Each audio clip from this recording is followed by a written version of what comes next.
ಇನ್ನು ಬೆಂಗಳೂರಿನ ಕೋಗಿಲು ಲೇಔಟ್ ನಿರಾಶ್ರಿತರಿಗೆ ಮನೆ ಕೊಡಲಿಲ್ಲ ಅಂತ ಹೇಳಿ ಭಾರಿ ವಿರೋಧ ವ್ಯಕ್ತ ಆಗ್ತಾ ಇದೆ. ಬಾಗ್ಲೂರು ಮುಖ್ಯ ರಸ್ತೆಯಲ್ಲಿ ನಿರಾಶ್ರಿತರಿಗೆ ಮನೆ ಕೊಡೋದಕ್ಕೆ ಸರ್ಕಾರ ಮುಂದಾಗಿದ್ದಕ್ಕೆ ಬಿಜೆಪಿಯಿಂದ ಪ್ರತಿಭಟನೆ. ಬಿಜೆಪಿಯ ಪ್ರತಿಭಟನೆಯ ಹಿನ್ನೆಲೆ ಹೆಚ್ಚುವರಿ ಪೊಲೀಸರ ನಿಯೋಜನೆಯಾಗಿದೆ.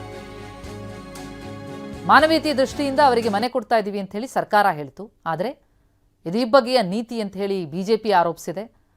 ಅವ್ರು ಯಾರು 10-15 ವರ್ಷದಿಂದ ಬಂದಂಥವರಲ್ಲ, ಇದೆಲ್ಲವೂ ಕೂಡ ಪ್ಲ್ಯಾಂಡ್ ಅಂತೆಲ್ಲ ಆರೋಪಿಸಿತ್ತು ಬಿಜೆಪಿ. ಜೊತೆಗೆ ಎಲ್ಲರೂ ಕೂಡ ಕರ್ನಾಟಕದವರೇನ ಅಥವಾ ಎಲ್ಲೆಲ್ಲಿಂದ ಬಂದಿದ್ದಾರೆ ಅಂತ ಆರೋಪಿಸಿತ್ತು ಬಿಜೆಪಿ.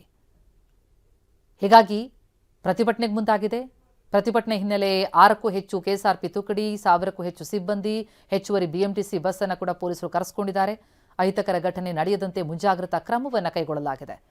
ಸರ್ಕಾರಿ ಜಾಗ ಅಕ್ರಮವಾಗಿ ಮನೆ ಕಟ್ಕೊಂಡಿದ್ದಾರೆ ಅಂತ ಹೇಳಿ ಸರ್ಕಾರವೇ ನೆಲಸಮ ಮಾಡ್ತು ಅಲ್ಲಿದ್ದಂತಹ ಗುಡಿಸಲುಗಳನ್ನು. ಅದಕ್ಕೆ ಭಾರಿ ಆಕ್ರೋಶ ವ್ಯಕ್ತವಾದಂತಹ ಬೆನ್ನಲ್ಲೇ ಕೇರಳ ಸರ್ಕಾರ ಕೂಡ ಇದನ್ನು ಆಕ್ಷೇಪಿಸಿದ ಬೆನ್ನಲ್ಲೇ ಅವರಿಗೆ ಮಾನವೀಯತೆ ದೃಷ್ಟಿಯಿಂದ ಮನೆ ಕೊಡೋದಾಗಿ ಖುದ್ದು ಸಿಎಂ ಘೋಷಣೆ ಮಾಡಿದ್ರು. ಇದಕ್ಕೆ ವ್ಯಾಪಕ ಆಕ್ಷೇಪ ಬಿಜೆಪಿ ಕಡೆಯಿಂದ ವ್ಯಕ್ತ ಆಯಿತು. ಅವ್ರು ಯಾರು, ಅವರ ದಾಖಲೆಗಳಿದೆಯಾ, ಏನು ಪರಿಶೀಲನೆ ಮಾಡದೇನೆ ಕೊಡ್ತಿದ್ದೀರಾ ಅಂತ. ಇನ್ನು ಕೋಗಿಲುನ ಲೇಔಟ್ನಲ್ಲಿ ಅನಧಿಕೃತವಾಗಿ ಮನೆಗಳ ನಿರ್ಮಾಣ ನಿಜ, ಅಲ್ಲಿ ಬಡವರಿದ್ದಾರೆ, ಇದು ಮಾನವೀಯತೆ ವಿಷಯ ಅಂತ ಒತ್ತುವರಿ ತೆರವಿ ವಿಚಾರಕ್ಕೆ ಸಂಬಂಧಪಟ್ಟಂತೆ ಫಸ್ಟ್ ರಿಯಾಕ್ಷನ್ ಕೊಟ್ಟಿದ್ದಾರೆ ಸಚಿವ ಕೃಷ್ಣ ಬೈರೇಗೌಡ. ಅವ್ರ ಕ್ಷೇತ್ರ ಅದು. ಒತ್ತುವರಿ ತೆರವಿಗೆ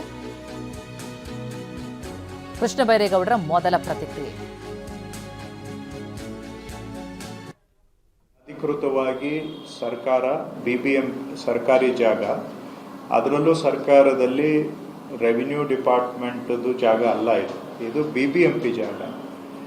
ಸೊ ಬಿಬಿಎಂಪಿ ಜಾಗದಲ್ಲಿ ಅನಧಿಕೃತವಾಗಿ ಮನೆಗಳು ನಿರ್ಮಾಣ ಆಗಿರುವಂಥದ್ದು ನಿಜ. ಸೊ ಅಧಿಕಾರಿಗಳು, ನಾವು ಎಲ್ಲ ಕಡೆ ಹೇಳಿದ್ದೇವೆ, ಅದು ಬಿಬಿಎಂಪಿ ಇರಲಿ, BDA ಇರಲಿ ಅಥವಾ ರೆವಿನ್ಯೂ ಡಿಪಾರ್ಟ್ಮೆಂಟ್ ಇರಲಿ, ಮೂರೂ ಸಂಸ್ಥೆಗಳು ಕೂಡ ಒತ್ತುವರಿಗಳನ್ನು ತೆರವು ಮಾಡುವಂಥ ಕೆಲಸ ನಿರಂತರವಾಗಿ ಮಾಡಿಕೊಂಡು ಬಂದಿದ್ದಾರೆ. BDAನವರು ಕೂಡ ಮಾಡ್ತಾ ಇದ್ದಾರೆ, ನಮ್ಮ ರೆವಿನ್ಯೂ ಡಿಪಾರ್ಟ್ಮೆಂಟ್ನವರು ಮಾಡ್ತಾ ಇದ್ದಾರೆ, ಬಿಬಿಎಂಪಿನವರು ಕೂಡ ಮಾಡ್ತಾರೆ. ಕಾಲದಿಂದ ಕಾಲಕ್ಕೆ ಅವ್ರ ಜಾಗ ಒತ್ತುವರಿ ಆದರೆ ಅವರು ತೆರವು ಮಾಡ್ತಾರೆ.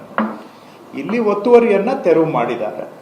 ಇದು ಆಡಳಿತ ವ್ಯವಸ್ಥೆಯಲ್ಲಿ ನಿರಂತರವಾಗಿ ನಡೆಯುವಂಥ ಕೆಲಸ. ರೆವಿನ್ಯೂ ಡಿಪಾರ್ಟ್ಮೆಂಟ್ ಅಲ್ಲ,